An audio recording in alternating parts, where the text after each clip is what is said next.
And let's get more now on Suzhou's economic clout. Chen is head of international at KraneShares. Xiaolin, thanks for joining us today. Suzhou has become a hub of high-end manufacturing. Which sectors are really driving its economic momentum? Thank you for having me on your program again. This is a very interesting city, like your previous participant mentioning. This is a very beautiful city. This city is known for preservation and obviously is developing and driving to become the key contributor of China's growth in the recent years, particularly in electronic information, automobiles and special equipment, particularly on high-tech manufacturing.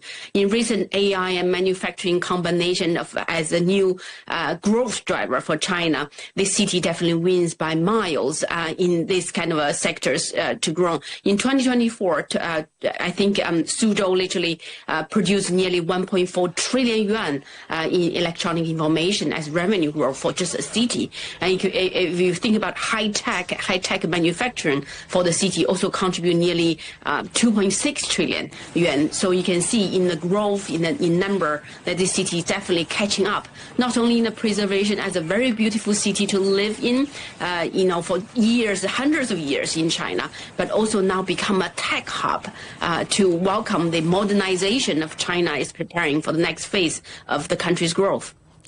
Suzhou has long attracted international companies and foreign investment. What makes it so appealing to global businesses?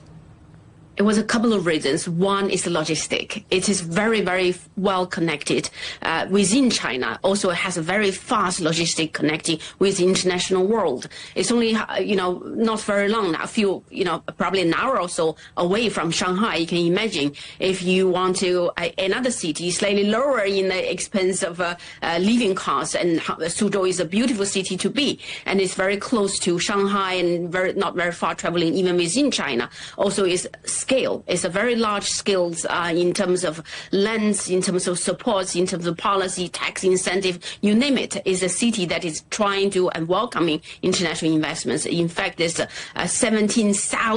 17,000 of enterprise, actually private enterprise, international, headquartered in Suzhou today.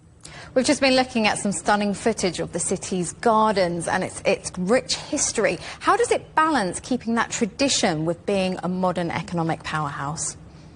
This is the part of the secrets, success of Suzhou has been able to achieve. At the same time, they call themselves a preservation in development and development in preservation. It just shows how they balance from the traditional culture of that, also to produce and connect with the rest of the world. It's absolutely beautiful for the city to be, and also the city's governors are doing everything they can to attract foreign investors to come to this place and then give them very incentive policies for them to continue to grow. I think this is going to be a very unique economic value that Suzhou brings forward to international investors to say a nice place to be, nice place to live with, also a very modernized city that allowing to connect with the rest of the world. Xiaolin Chen, many thanks. Xiaolin Chen, head of international at KraneShares.